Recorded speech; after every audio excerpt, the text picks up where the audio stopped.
welcome to a cornucopia of tales and tellers. Today I'm very happy to be joined by David, who's going to help me interview Alla Göksu. Hello, David.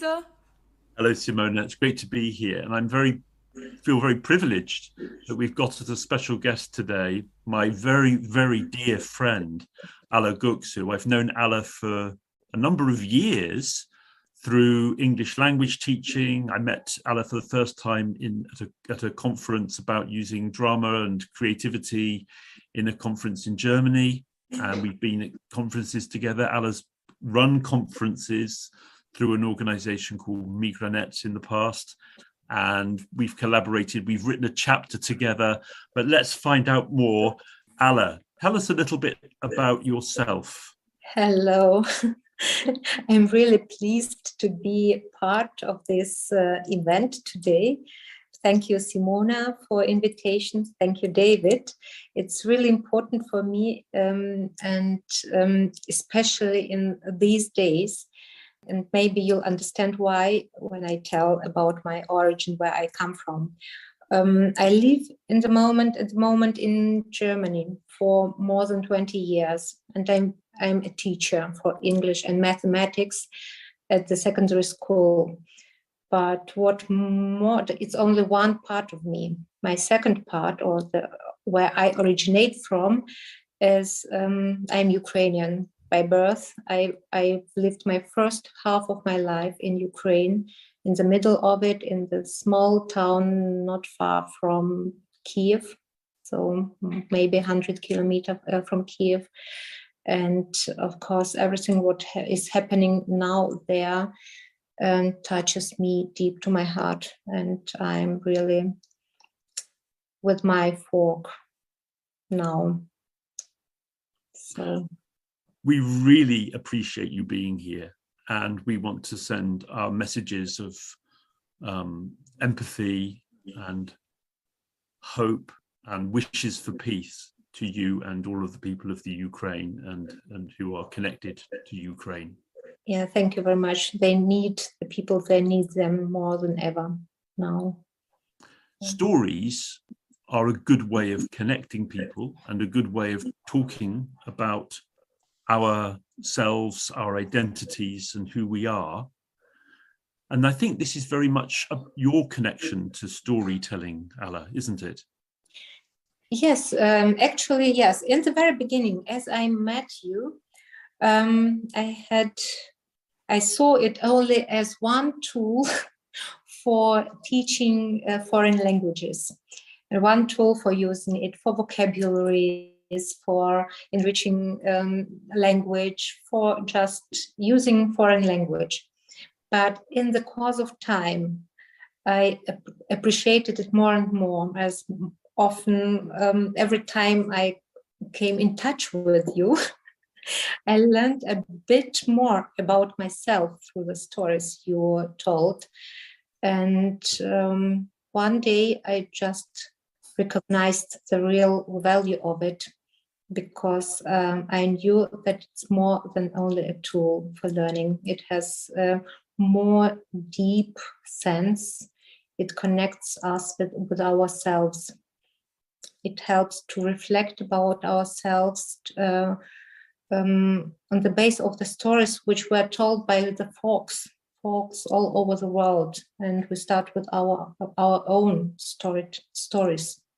Yeah. And through sharing stories, we can tell much more about ourselves. And that was what I noticed for our students, which was very important, because I used to work, or even now, I work in the school with very high migration background. More than 80% of the students are of different origins. They come all over the world, and we've got in my previous class, where I was a tutor, there were 14 nationalities. And what is more important is connecting people first before they can live or work together. They have to get to know each other more.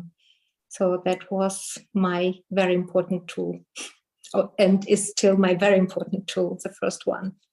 So let's talk a bit about this, about your origins, about your folk, is the term you used, Ukrainian folk tales. You grew up with stories, with Ukrainian folk tales? Yes, but not only Ukrainian folk tales.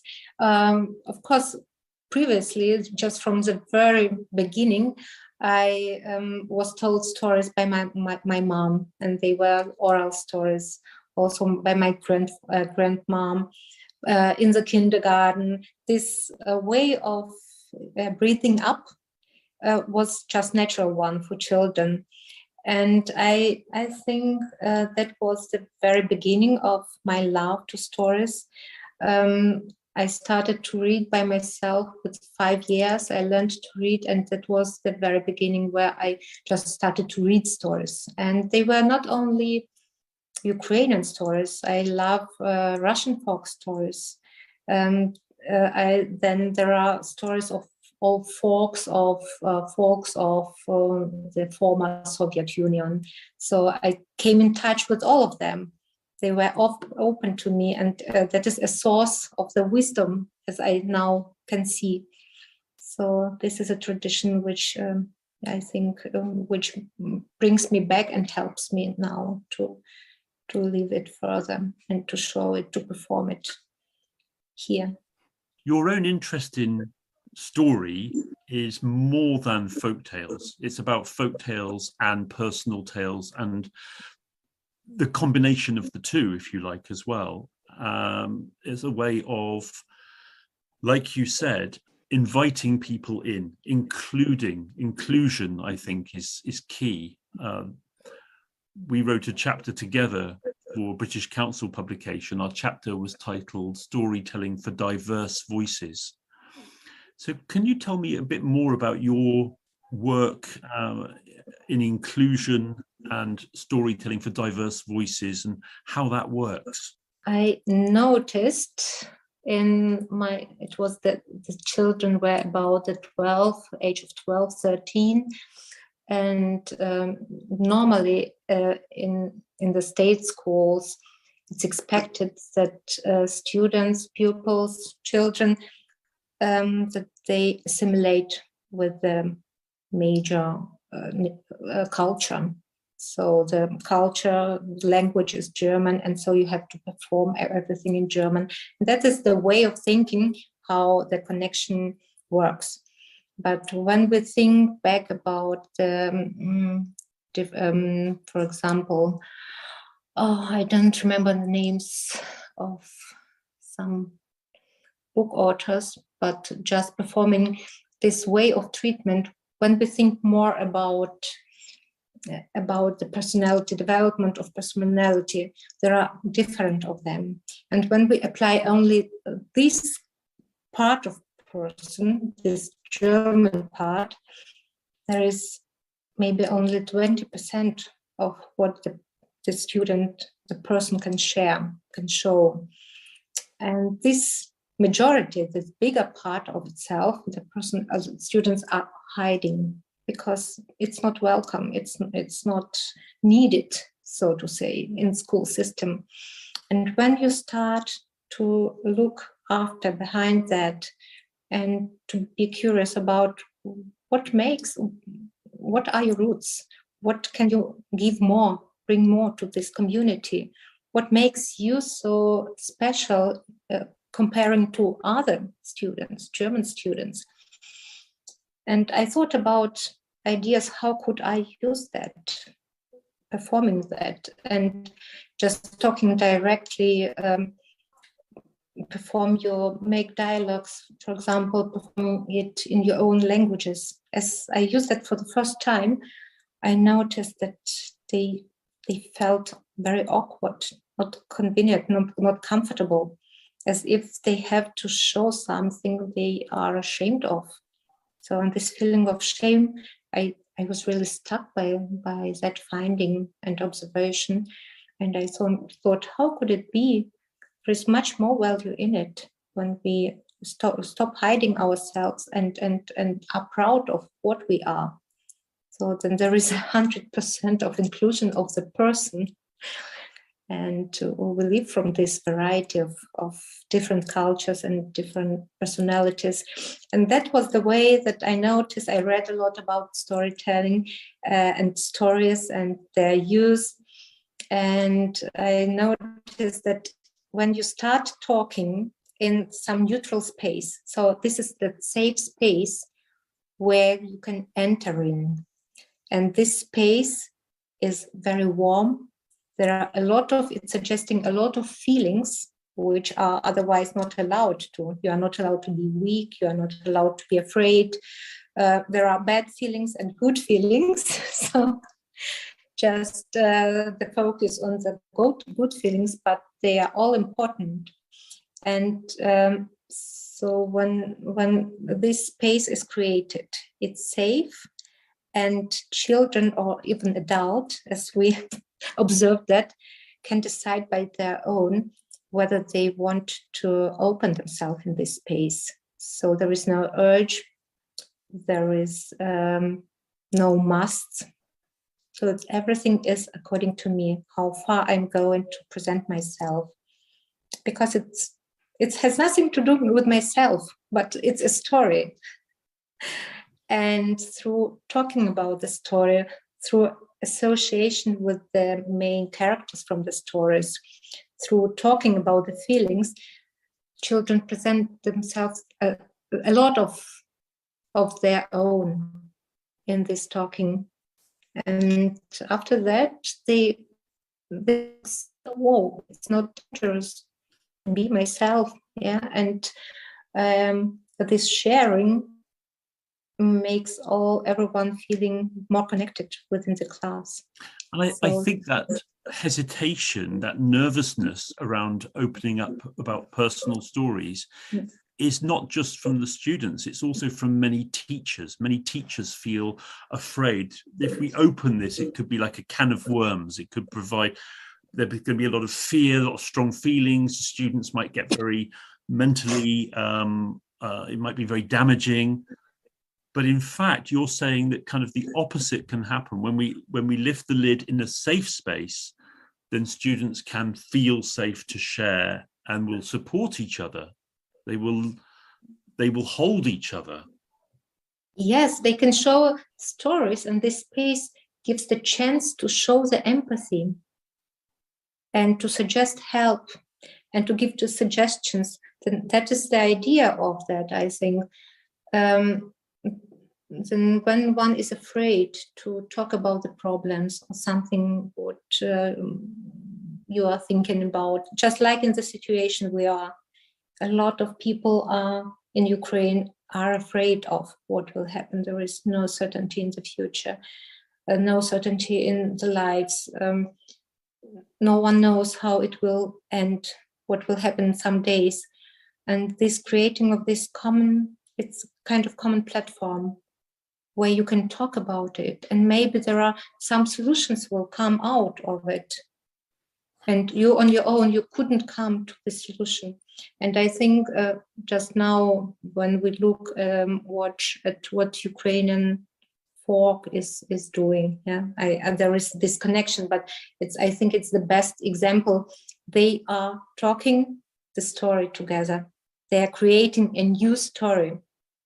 That is, I think, what is just been happening now, that Ukrainian folk want to give up the old story.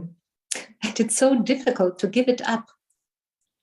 You have first to show what doesn't work, which feelings maybe has been the whole time under the surface. They have their space now in the story, and everyone connecting together is making or creating the common story. And that is also the value of the storytelling. It doesn't matter, is it community of the country or community of the small group, class group? It gives the possibility to leave own stories for the sake of their own common new one. So what's the role for, well, I'm going to ask you personally, what do you see as your role in this as a person who is from Ukraine you yourself are living and have a place as an educator, and you also are a person who has influence in your local region of Lower Saxony in Germany, because you talk to people who are working in the Ministry of Education. You have a good relationship there. You've in the past been the coordinator of Migranet, a network of teachers across Lower Saxony who come from diverse heritages, who come together, support each other, support the learning of students from diverse heritages. You have a special place. What do you see as your role at this moment, as you know, in terms of this new story? Yeah, I thought that, as you wrote me, the very first day where the war started, and I appreciated so much all the messages, words, warm words from my friends, and you was the one who was one of the first, and I thought, okay, it helped me not to break into the tears and not to feel helpless. And I thought, how can I use everything what I have on my skills, on my situation, how can I use to help my people over there, my country, who is suffering this struggle. And that was what I told you. I have got my voice, and that is my weapon. I can use it now, and maybe that is what I've been learning, this method of storytelling, and I thought why it's so important. Now, that is my role, to tell the story, and in a powerful way,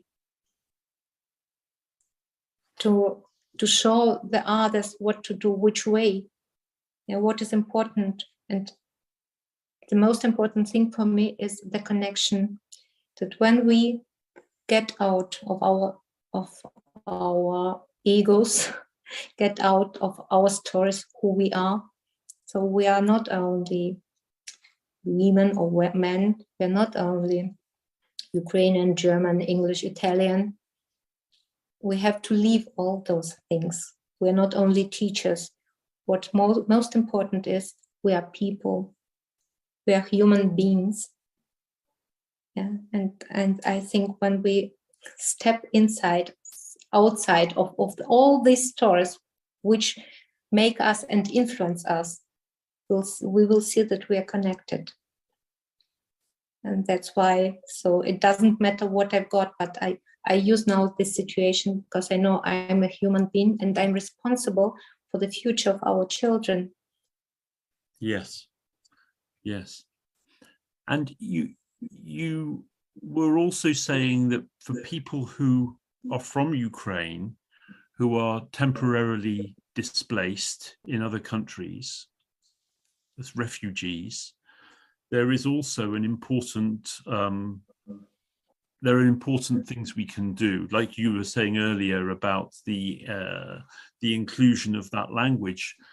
You mentioned to me before the interview began that you were even talking to the local ministry about possibly including some of the Ukrainian school curriculum for the students that are, maybe in Germany for a short period of time, to enable the children to adjust, to develop, to continue to learn in some kind of way during this terrible hiatus in their lives. Yeah, as a teacher, I see children every day here in my classes, and on the very first day, as I was really desperate, and I didn't know how I would manage the day at school. I burst into tears as I came into school, and the first question of my colleague was, how do you feel? And I felt really badly. I noticed I couldn't say a word, and I thought about running away, and I had to cry. And then after 10 minutes, I had to enter my class. And I saw my five-year-old students, fifth graders. They're not 5-year-olds, fifth graders. They are 10 and 11. And I saw their gazes, their smiling faces. And I thought, children, they should be safe. And it's our responsibility to feel them feeling safe. So I just pretended nothing has happened and I have to work. They have their right for learning, the children here. But at the same time, I thought, what about the children in Ukraine? It doesn't matter where, they have their right for learning. And and now they suffer. They will be not able maybe for some months to visit school. And when they are here, we should connect them to their learning system. And I think the Corona time has presented us home learning. So when we think on this international level and connect our politicians, connect together, work together, and can arrange that we get here a curricula from Ukraine and give the possibilities, the rooms, the equipment for them to learn, they will not miss anything. There will be a kind of normality for these children because they've got not the same rules as the refugees who come for longer time. Yeah, the option for them is they want to come back to their homes. Yeah. Mm. Yeah. It's a different set of circumstances. Yeah. That's why I thought about that, and I hope that will be heard and can arrange quickly, because we have to act really quickly. Well, thank you for what you're doing in that regard. I think it's hugely beneficial, and thank you very much for sharing, your story of what's going on for you at the moment as a Ukrainian. Simona, have you got a question that you would like to ask Alla? It's not really a question. It's more of a comment on what you said earlier. It's just an idea that came to my mind while you were speaking. And I know that during the project of Around the World in 88 Tales, and also the other day when we did an event, the three of us together, you told the story of Fox and Crane, and you told it as a Ukrainian story, but that's also a story from all over the world. And you were talking about connection and the fact that we can create connections through stories.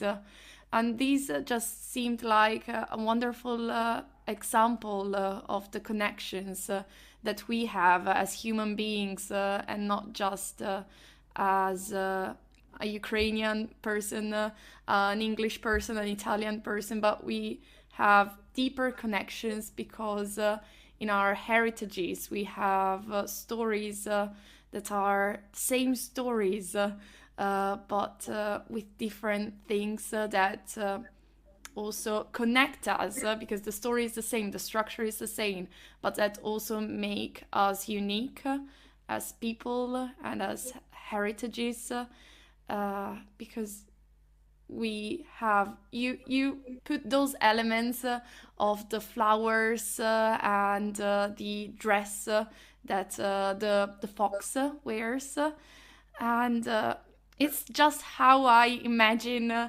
Ukrainian folk people during parties and festivities to dress with their traditional clothes, and to include that element in your story made it really Ukrainian, and it's just an element that I could never include in my story if I were to tell it the Italian way. And it's just amazing, and it was just a comment of something that came into my mind while you were speaking of how true that is. But you've got the point that it's underneath, we tell all the same story. And that is what I appreciate this method, storytelling, for. It has much more value as just people think about stories. It's just for small children. It was very, very interesting. The actual experience I had of coming into the school where you were a few years ago and telling stories. I tried to tell stories that originated in those students' heritages, ancestries. And then after I left the school, I understand that you had those students reflect on those stories, but what actually happened is they didn't just retell those stories and tell folk tales, but they also started to open up more about their own personal stories. So it was through the folk tales that they were able to then share much deeper stories about their own, often about their migration stories as well. And I find that very interesting, that the folk tale can open up much more, much deeper personal matters. And again, you're creating that safe environment.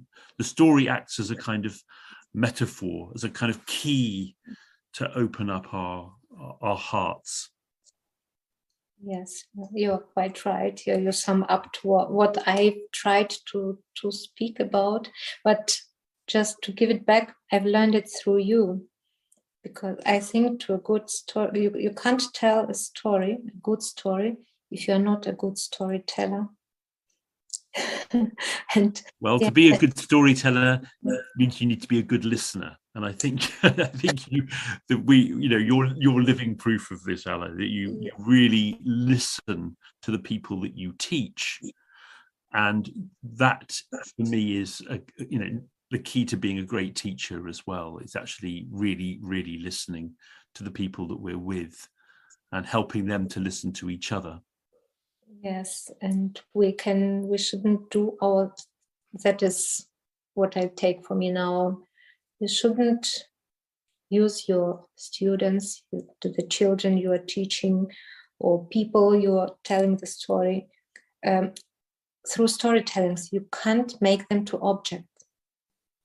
That is what the school systems nowadays are still doing. That's true. You can't avoid as a child learning in school. So you have to learn, but the stuff you are taught has nothing to do with students very often. And through storytelling, you can just help the child to know what is important for it. What is important for me for the next level of development? What do I need? It's another way of treating the child and education as it is. So it's another problem, what I've been thinking about. But a lot of teachers, of course, are thinking about the school and better way of teaching and helping the students to learn.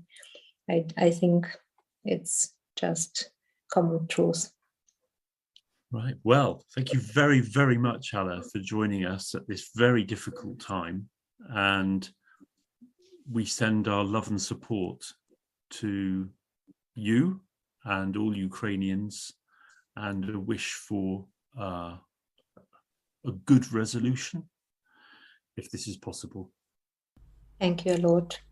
As I've told, it means a lot, the support from just ordinary people, not from the politician.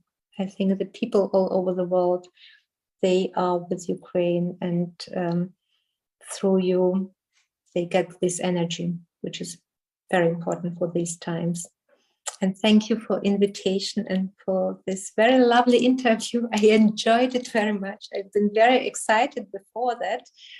And I love that. Thanks a lot. Thank you very much. And I do love Ukrainian tales. Very good. Thanks a lot. Yeah, absolutely. So thank you, Alla, for being with us. Now we are going to add a piece to this podcast, and what you're going to listen to is a recording of a live event. David, Alla, and me as well, but you won't hear my part. You will just hear David and Alla tell a story together for the park life in Exeter. And David invited Alla and myself to tell a story, and it was a wonderful event with a live audience. There were a lot of kids, really good listeners, and David and Alla told a story together, alternating English and Ukrainian, and they told the story of the crane and the fox, which we talked about earlier. So please enjoy this recording and enjoy also how these lovely kids were interacting with David and Alla during the recording. They were because amazing. They were amazing. Story, story. Once long ago, Sister Fox and Brother Crane were friends. Crane is a bird with a very long neck and very long legs that wades in the water and has a very long beak. Brother Crane, said Sister Fox. They were such good friends. They called each other brother and sister, but they weren't really, truly brothers and sisters. They were just best friends. Have you got a friend like that? Brother Crane, said Sister Fox. Would you like to come to mine to eat a delicious meal? Oh, yes, said Brother Crane. But you know Sister Fox liked playing tricks. Brother Crane put on his best coat of feathers and preened himself, preparing to go for the special meal. He arrived at Sister Fox's house and she said, "Come in, Brother Crane." Добре, я розпочну свою казочку про лисичку, сестричку і журавля. Вони були найкращі друзі. Вони були навіть кращі, ніж друзі, ближчі, ніж друзі. Вони були кумами. І вони проводили багато часу разом. Одного дня лисичка-сестричка запросила журавля до себе додому. Журавель зрадів. І от він одяг свої самі найкращі пір'я. Він їх начистив, він був такий гарний, він приготувався.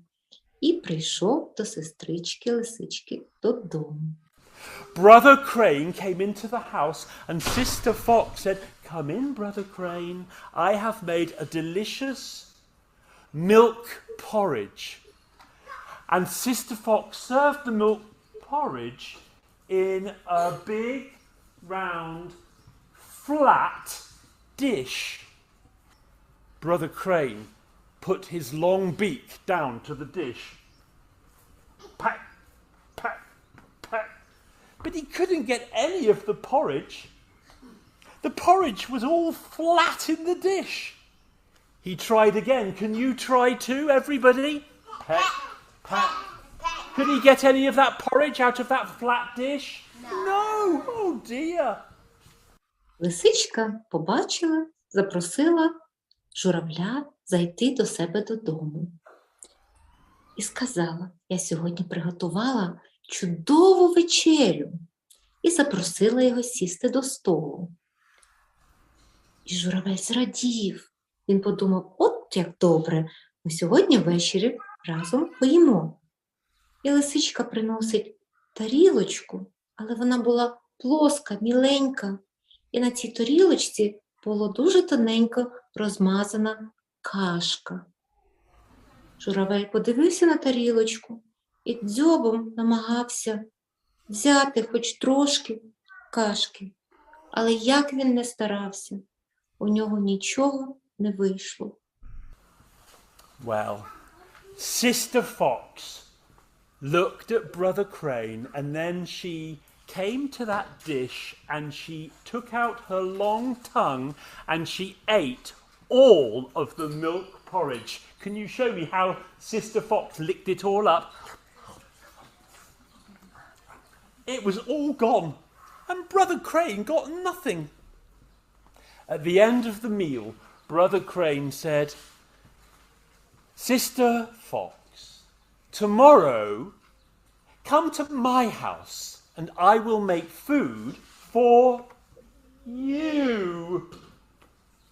Лисичка подивилася на журавля і сказала, як шкода, що ти не можеш їсти. Мені прийдеться з'їсти кашку за тебе. І вона злизала всю кашку сама і сказала, як смачно. Журавель подивився на неї і сказав, добре, наступного разу я запрошую тебе прийти до мене. Sister Fox spent the next day getting ready for the special meal. She brushed her red fur. She put on her most beautiful white linen dress. She tied ribbons in her fur. And then she put bright-coloured flowers behind her ears. She looked absolutely beautiful. She came that evening to Brother Crane's house, and Brother Crane said, come in, Sister Fox. I have prepared a delicious meal for you. Так от, лисичка не могла дочекатися того моменту, коли вона піде в гості до журавля. У неї дуже гарне руде хутро, і воно таке м'якеньке, і воно таке тепленьке. І вона в цей день його ще краще начистила, вона причесалась, вона вдягла найкраще своє плаття, яке вона знайшла в себе в шафі. Вона вдягла, заплела в коси такі гарні бантики різнокольорові і почепила сережки. І прийшла до журавля додому. Well, do you know what's going to happen? Can anybody guess? I think you can. Sister Fox came in looking so beautiful, and Brother Crane said, I have made you vegetable stew, and here it is. She served the stew in a tall, narrow jug. Do you remember the jug I showed you? A tall, narrow-necked jug. Well, Sister Fox put her nose into the top of the jug, but she couldn't get it very far down. She stuck out her long tongue and tried to reach that delicious-smelling stew. Do you think she could reach it? No. Would you like to try? It felt so good, but she couldn't taste any stew. Finally, Sister Fox gave up. Brother Crane put his long beak into the jug and sucked up all of the stew. Sister Fox was cross. But Brother Crane said, now, Sister Fox, I hope you've learned your lesson. Так от, лисичка прийшла до журавля додому, постукала до нього в двері.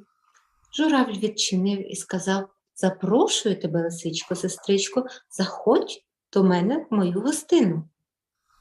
Лисичка зайшла і зразу до столу, і почала очікувати, що ж такого смачного приготував їй журавель. Журавель виніс горнятко, але воно було дуже високе, з вузенькою шийкою. Лисичка заглянула, подивилась, подумала, як же їсти той смачний суп, який там знаходиться. Вона намагалася, як тільки не старалась, але не змогла ні шматочку звідти достати. Журавель подивився на неї, а потім спокійно і дуже смачно з'їв весь свій суп. А після того запитала лисичка: ти навчилася? Взяла з нього урок? Thank you, Alla, for being with us. It was a really wonderful interview, and it was a real roller coaster of emotions. Sometimes you made us smile, sometimes you had us close to tears, or even teary-eyed. And so thank you very much. We hope everything will be all right soon for your country. And thank you, David, for helping me with this interview. You were really the right person to interview Alla, since you know her so well. I'll see you guys next time. Thank you for listening, and bye for now. We'll be back soon with a new episode. Bye. Bye.